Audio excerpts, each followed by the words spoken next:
ආදරය. ආදරය කියලා කියන්නේ ගොඩක් මිනිස්සුන්ගේ ජීවිතේ දුක්ඛ සතුට ඒ හැමදේක්ම මුසුණු ලස්සන හැඟීමක්. ඉතින් ඒ ආදරණීය හැඟීම ගොඩක් මිනිස්සුන්ගේ ජීවිත කාලෙම විඳවනවා. සමහරක් මිනිස්සු ජීවිත කාලෙම විඳිනවා. ඉතින් ඒ ආදරණීය හැඟීම එක එක විදිහට එක එක මිනිස්යාගේ ජීවිතවලට බලපෑම් කරනවා. ඉතින් අපි මේ ආදරය කියන දේ ගැන මොන විදිහට කතා කරද්ද හොඳ? ආදරය කියන්නේ මොන වගේ හැඟීමක්ද? ඒ හැමදේම අපේ ජීවිතේ ඉස්සරහට යන්න කොයි විදිහට බලපානවද? මේ විදිහට මම කතාව ආරම්භ කරන්න. එක්තරා පුංචි ගමක පුංචි ගෑල් ළමයෙක් ඉන්නවා. ඉතින් ඒ ගෑල් ළමයා හරි ලස්සනට තමන්ගේ ජීවිතේ ගෙවාගෙන එනවා. ඉතින් කාලයක් යනකොට ඒ ගෑල් ළමයා යෞවනයටපත් වෙනවා. ඉතින් කාලය ආවමින් ඒ ගෑල් ළමගේ ජීවිතේට පිරිමි ළමයෙක් එකතු වෙනවා. ඉතින් ඒ දෙන්නා හරි ආදරෙන් ඉන්නවා. ඒ දෙන්නගේ ආදරේ හරි ආදරේ විඳිනවා. හැබැයි මේ ගෑල් ළමයා කවදාවත් ඒ පිරිමි ළමයා දැකලා තිබ්බේ නැහැ. ඒ වගේම මේ පිරිමි ළමයා කවදාවත් මේ ගෑල් ළමයා දැකලා තිබ්බේ නැහැ. හැබැයි ඒ දෙන්න දුරේ ඉඳන් ආදරය කරත් ඒ දෙන්න ගොඩක් ආදරෙන් තමන්ගේ ආදරේ බෙදා ගන්නවා. ඉතින් මෙහෙම ඒ කාලේ ගත වෙගෙන යනකොට ඒ පිරිමි ළමයාට ගෑල් ළමයාට ඕනි වෙනවා ඒ දෙන්නව හමු වෙන්න. ඉතින් මේ පිරිමි ළමයා දවසක් ගෑල් ළමයාට කියනවා මැනික මට ආව හම්බ වෙන්න ඕනේ. මට ඔයාගේ ළඟින් ඉන්න ඕනේ. ඉතින් ඒ ගෑල් ළමයා ගොඩක් සතුටු වෙනවා. මොකද තමන් ආදරය කරන පිරිමි ළමයා තමන් ළඟට එනවා. තමන් ළඟට එන්න හදනවා. ඉතින් ඒ ගෑල් ළමයා ගොඩක් සතුටු වෙනවා. ඉතින් ඔහොම කාලයක් ගත වෙගෙන යනකොට ඒ දවස උදා වෙනවා. ඉතින් ඒ දෙන්න ලස්සන කලාවක් අයිනේ ලස්සන වෙල්ලායක් මැද හම්බෙනවා. ඉතින් ඒ වෙලාවේ ඒ ගෑල් ළමයා පිරිමි ළමයාගේ පපුවට තුරුල්ලලා මෙහෙම කියනවා මැනික මං ඔයාට ගොඩක් ආදරේ. ඔයා තමයි මගේ පණ. කවදාවත් මාව දාලා යන්න එපා. මං කවදාවත් පිරිමි ළමයාගේ අතකින්වත් අල්ලලා නැහැ. මං කවදාවත් මේ විදිහට පිරිමි ළමයාගේ පපුවට තුරුල්ලලා ඉඳලා නැහැ. ඉතින් මැනික කවදාවත් මාව රිද්දන්න එපා. කවදාවත් මාව දාලා යන්න එපා. මට ඔයා විතරයි ඉන්නේ. මට ඕනේ. ඉතින් ඒ පිරිමි ළමයා ඒ වෙලාවේ මෙන්න මෙහෙම කියනවා මැනික මං ඔයාට ආදරේ. ඔයා මගේ විතරයි. මං කවදාවත් ඔයාව දාලා යන්නේ නැහැ. මං ඔයාගේ ඔළුවේ අත තියලා දිවුරලා පොරොන්දු වෙනවා. කවදාවත් මාව රිද්දන්න නැහැ. කවදාවත් මං ඔයාව දාලා යන්නේ නැහැ. ඉතින් ඒ ආදර කතාව කොච්චර ලස්සනද? ඒ වචන වලින් කොච්චර සුන්දර හැඟීමක් ප්‍රකාශ වෙනවද? ඉතින් මේ විදිහට කාලේ ගත වෙනවා. දවසක් පිරිමි ළමයා ගෑල් ළමයාගෙන් මෙහෙම දෙයක් අහනවා. මැනික මට ඕන ඔයාව මගේම කරගන්න.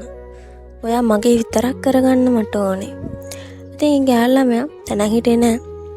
ඒ පිරිමි ළමයා ඒ ගෑනු ළමයාගෙන් ඉල්ලන්නේ තමන්ගේ ජීවිතේ වටිනම දේ. ගෑල් ළමයාගේ ජීවිතේ ආභරණයක් වැනි වටිනම දේ කියලා. හැබැයි ගෑල් ළමයා දෙපාරක් නොහිතා පිරිමි ළමයා ඉල්ලපු දේ ඒ පිරිමි ළමයාට දෙනවා. ඉතින් ඒ වෙලාවේ ඒ දෙන ගොඩක් සතුටින් ඉන්නවා. ඉතින් ඔහොම කාලය ගත වෙගෙන යනවා. ඉතින් ඒ පිරිමි ළමයා ගෑල් ළමයා හැමදාම හම්බෙනවා. හැමදාම ලස්සනට තමන්ගේ ආදරේ බෙදා ගන්නවා. ඉතින් ඔහොම කාලය ගත වෙගෙන යනකොට පිරිමි ළමයාට තමන්ගේ ගෙදර යන්න ඕනි වෙනවා. තමන්ගේ ගෙදර යන්න කාලය උදා වෙනවා. ඉතින් ඒ ගෑල් ළමයා ගොඩක් දුක් වෙනවා.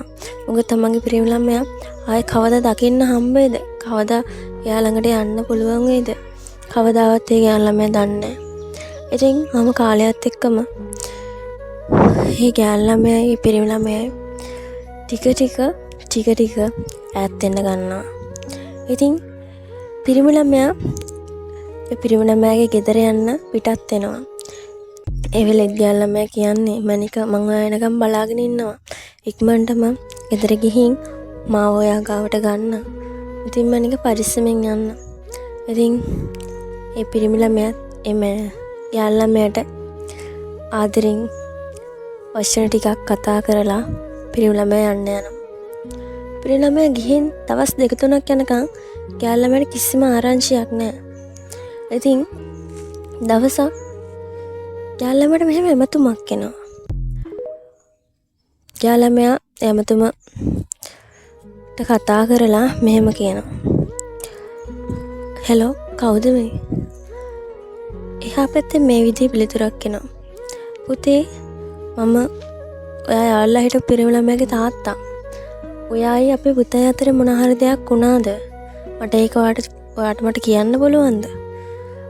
ඔයා අපේ පුතා ගැන තියෙන අදහස අත්තර ගන්න. මොකද අපි අපේ පුතාට ගෑල් ළමෙක් බලලා ඉන්නේ. ඒ දෙන්න මේ එන සතියේ කසාද බඳිනවා. ඉතින් පුතේ අපේ දුව පුතාව අතාරින්න. ඉතින් ගෑල් ළමයාට ඒ වෙලාවේ මොන වගේ හැඟීමක් හිතෙන්නේ නැද්ද? ඉතින් ගෑල් ළමයා ඒ වෙලාවේ මෙහෙම කතාවක් කියනවා. හරි මාමා, ප්‍රශ්නයක් නැහැ. අයියා සතුටින් ඉන්නවා නම් මට එච්චරයි. අයියා ගෙදර ආපුවාම මට කතා කරන්න ඕනේ. පුළුවන් නම් අයියා ගෙදර ආපුවාම එයාට කියන්න මට කතා කරන්න කියලා. ඉතින් අනිත් වෙලාවේ ටික වෙලාවක් ගිහින් ගෑල් ළමයාට ආයෙ ඇමතුමක් එනවා. ඒ ඇමතුම මෙන්න මේ විදියට. නංගි, මං කතා කරන්නේ අයියා බඳින්න ඉන්න එක්කෙනා. ඉතින් ඔයා අයියව හිතෙන් අත්තර ගන්න. ඔයාට අයියට වඩා හොඳ පිරිමි ළමෙක් හම්බෙයි. අයියයි මායි ලබන සතියේ කසාද බඳිනවා. ඉතින් ඔයා අයියට කතා කරන්න එපා. ඉතින් ඒ විදිහට ඒ ගෑල් ළමයාට ආයෙ ඇමතුමක් එනවා. ඉතින් ගෑල් ළමයා මෙහෙම පිළිතුරු දෙනවා. හරියක්ක ප්‍රශ්නයක් නැහැ. ඔය අයියා පරිස්සමෙන් ඉන්න. ඔයා ඔය උදුරගත්තේ මගේ ජීවිතේ වටිනම දේ. ඒ මගේ පණ. ඉතින් අක්කේ හැමදාම එයාව පරිස්සම් කරන්න. එයාට කිසිම දවසක දුකක් දෙන්න එපා. ඔයාලා දෙන්න සතුටින් ඉන්න තැනක එයා සතුටින් පරිස්සමෙන් ඉන්නවා නම් මට ඒ ඇති. ඉතින් ගෑල් ළමයා මේ විදිහට කියලා එයාගේ ඒ දුරකථන ඇමතුම විසන්ධි කරනවා. ඉතින් කාලය ගත වෙගෙන යනවා. ගෑල් ළමයා එන්න තනි වෙනවා. ගෑල් ළමයාට ඒක දරා ගන්න බැරි වෙනවා. ඉතින් කාලයත් එක්කම ඒ ගෑල් ළමයාගේ ජීවිතේ ඒ ගෑල් ළමයාට නැති වෙනවා. ඉතින් ආදරය නිසා මේ වගේ ලස්සන ජීවිත කොච්චර නැති වෙලා ඇත්ද? ඉතින් ආදරය කියන්නේ සුන්දර හැඟීමක් පමණක් නොව ආදරය කියන්නේ ඉතා භයානක. නැත්තම් ආදරය කියන්නේ ගොඩක් දුක්බර හැඟීමක් කියලා ඒ කතාවෙන් තේරෙනවා. හැබැයි හැම ආදර කතාවක්ම මේ වගේ නැහැ. ලස්සන ආදර කතාවක් තියෙනවා, දුක්බර ආදර කතාවක් තියෙනවා. එකිනෙකාට තේරුම් යන ලස්සන ජීවත් වෙනවා නම් ඒ ආදර කතාව හැමදාම ලස්සන වෙනවා. ඉතින් හැමදාමත් මේ වගේ වීඩියෝ නරඹන්න එකතු වෙන්න The Mystery අපිත් එක්ක. ඉතින් ඔයාගේ ආදර කතාවත් අපිත් එක්ක බෙදා ගන්න. පල්ලෙහා කමෙන්ට් සෙක්ෂන් එකේ කමෙන්ට් එකක් දාන්න. ඔයාගේ හිතට දැනෙන ඔයාගේ හැඟීම පල්ලෙහා කමෙන්ට් සෙක්ෂන් එකේ කමෙන්ට් එකක් දාන්න. මේ වගේ වීඩියෝ හැමදාම නරඹන්න අපේ YouTube channel එක subscribe කරලා තියාගන්න.